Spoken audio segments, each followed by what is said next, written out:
Moi, j'étais prof de droit d'économie. J'ai enseigné le droit à l'économie pendant 10 ans. Donc j'ai enseigné la création monétaire, comme tous les profs d'économie. Et je l'ai enseigné comme aujourd'hui c'est enseigné, c'est-à-dire que ce n'est pas de façon critique du tout. On décrit, on dit, voilà, c'est comme ça, les banques privées créent la monnaie, ensuite elles vont se refinancer en fonction de leur part de marché, elles vont se refinancer auprès de la Banque centrale.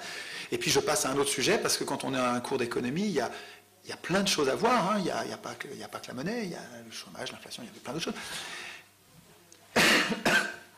Ça ne m'a même pas effleuré, jusqu'à il y a 3-4 ans, ça ne m'a même pas effleuré de contester le système fondamentalement, structurellement, viscéralement, ça ne m'a pas effleuré d'être révolté. Et Frédéric Lordon, c'est un ami, c'est quelqu'un que j'aime beaucoup, avec qui on discute beaucoup, et qui me disait, quand je lui ai commencé à lui parler de création monétaire, en disant, mais c'est incroyable ce truc, quoi, les banques privées qui créent la monnaie, Frédéric me disait, mais enfin, tu tombes des nues, enfin, d'où tu sors, tout le monde sait ça, on apprend ça en première année de fac.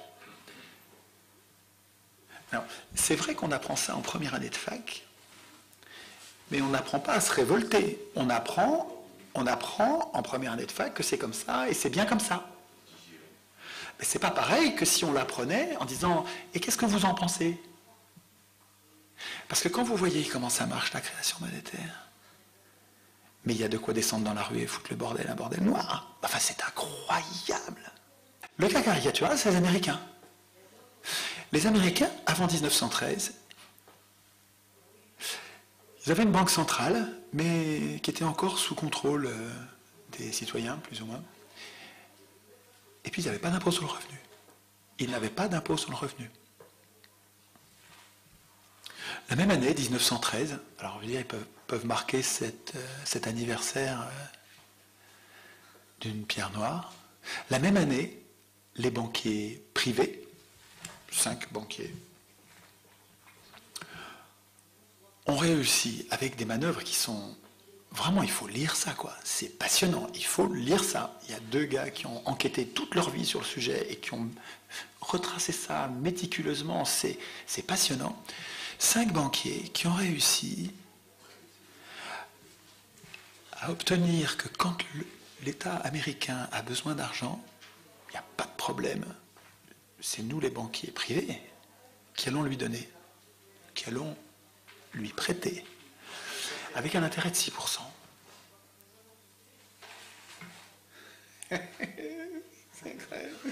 C'est génial. C'est génial. Donc, depuis, alors ils n'étaient pas endettés à l'époque, du tout. Les États-Unis n'étaient pas endettés. Aujourd'hui, la Fédérale Réserve, alors ils ont décidé de s'appeler Federal Reserve pour que ça ne sente pas la banque centrale privée.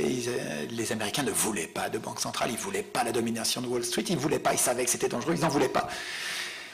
Et ils ont fait un truc malin, ils ont dit on va l'appeler Federal Reserve. Mais ils ont gobé ça, ils ont voté ça à Noël à l'arrache, ils se sont fait enfumer. Et alors depuis, la dette ne fait que grimper, mais grimper. Et la même année, ils ont inventé l'impôt sur le revenu. C'est le même président Wilson qui a mis en place les deux. Et l'impôt sur le revenu, écoutez, je ne sais pas si ça a été conçu comme ça, mais on dirait que ça, tout se passe comme si, et c'est comme pareil en France, hein, plus tard, mais pareil en France, tout se passe comme si, premier temps, je commence par endetter l'État à mon endroit, moi banquier, je commence par faire que l'État me doive de l'argent, et ensuite, pour que l'État ait de l'argent, je fabrique un nouvel impôt qui va servir à financer cet argent-là. Et finalement, je fais bosser les Américains pour moi, quoi, hein, et moi, je continue à faire rien d'autre que m'acheter mon yacht, mon machin, comme Veblen disait.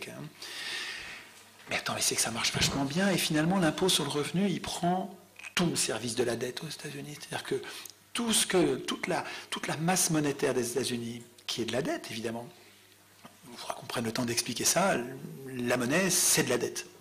De la dette de l'État ou de la dette de la banque, mais c'est que de la dette. En France, c'est pareil.